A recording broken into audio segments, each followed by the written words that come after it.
caught him. But did she catch him, or did he let himself be caught so he could turn to her and say, "Raging son, bitch, why didn't you tell me what?" She realized this ring the fucking throat. As the last breath choked out of him, out of them, he died. He died right in front of her, humbled by an afternoon of violence. And she stood there, knowing what she had done, and knew that this blow was the worst of all the blows. Heck, stop! But little did she know the brutal blows that would befall her in the days to come. The fists of realization of what she had set in motion. And she knew that when he ran off, this was the last time she would ever see him. And she cried out, Heck, stop it! No! This is my story. In my story, the boy will go home. He will go home. The boy needs to go home.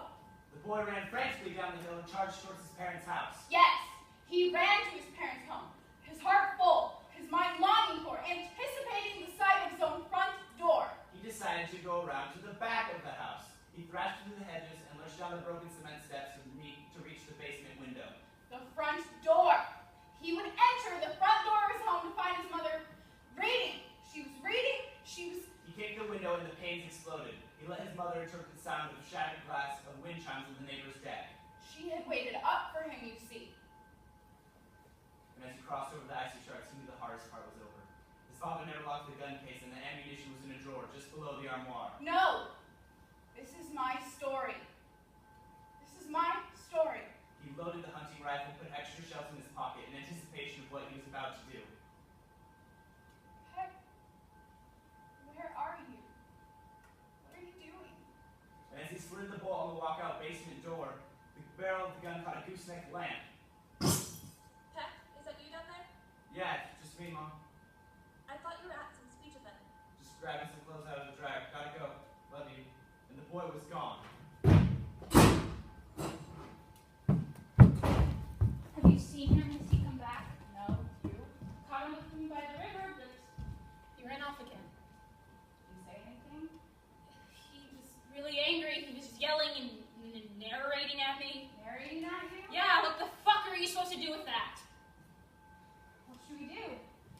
I don't know. I'm gonna call it. Don't make it worse for him. What do I do? I no longer know what to do. I'm gonna go find him. Be careful. He Okay? never hurt me. Just be careful. It's my fault, you know? No. It is. I'm such an asshole sometimes. You're right. I push and I push, but I meant what I said to you. Laura. Find Peck. Just find him.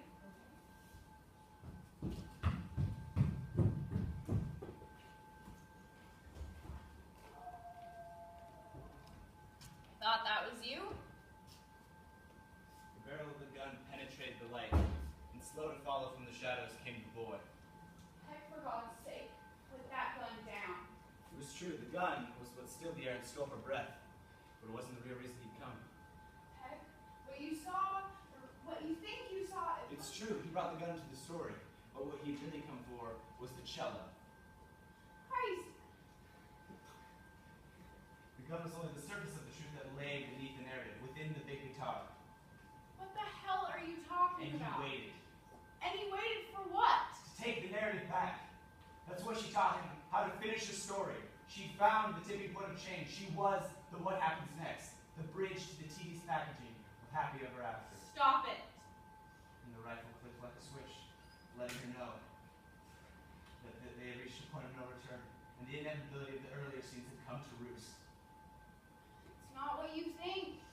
My story is not a story of crushed talents or lost opportunities. It's not a story of my being some failed artist and you being the young talent I'm trying to save.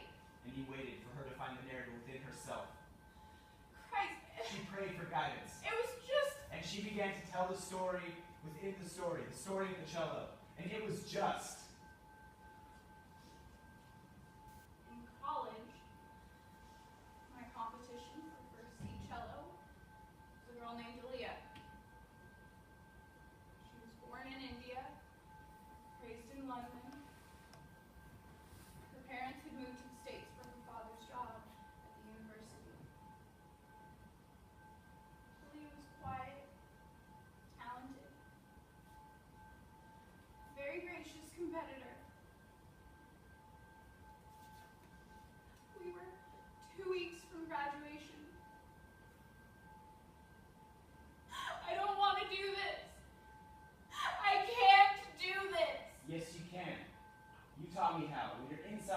outside. You taught me that. Perspective. So, she shifted the perspective of her narrative. And in that perspective, she found freedom. And a breeze came up and it changed what she was seeing, what she was saying.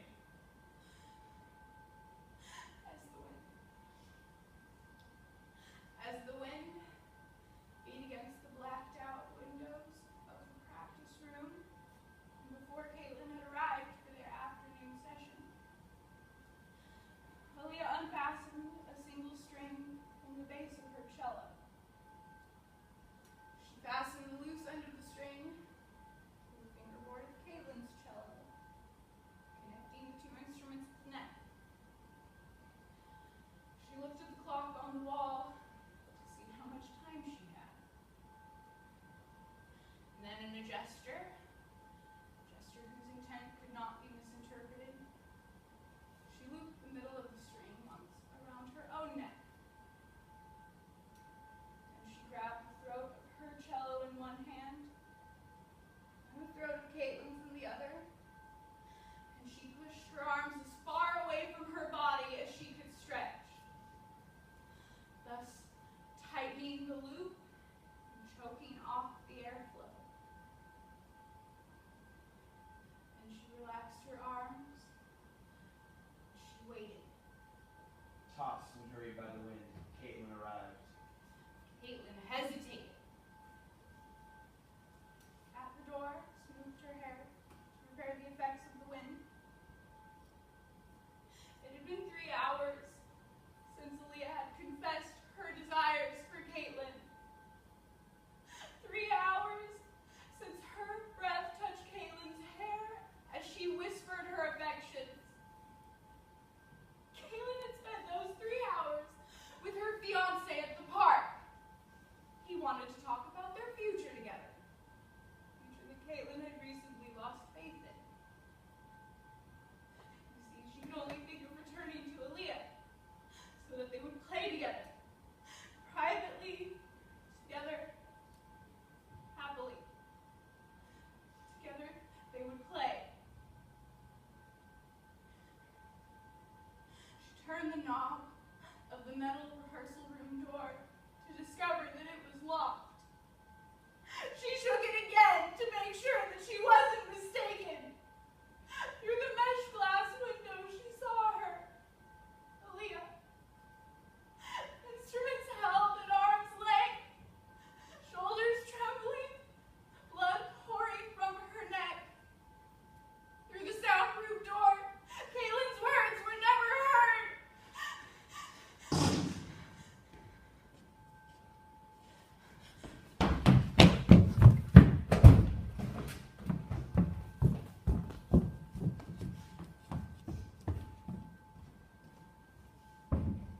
Why did you do that? He'll get arrested, or worse, they don't know him like I do. He had a gun. He's not going to use He it. already did. Okay, you said wasn't aiming it at anyone. He's not going to shoot anyone. I didn't know what else to do. I can't just let 300 kids file into that school while Peck is out there with a rifle. And they canceled school. What? The police are sweeping through the building right now. What if he's in there? They're just going to charge in there like No, a TV they SWAT team, won't. and they'll shoot him. That's what they'll do. They'll No, shoot him. they won't. You've ended it. You ended him. It's not over. It is. And it's my fault. I'll do anything you want. I'll never come to your house again. I'll never tell you how I feel. Never, ever again. Dora, stop. It's not over. It's not finished yet. Meet me at the school parking lot.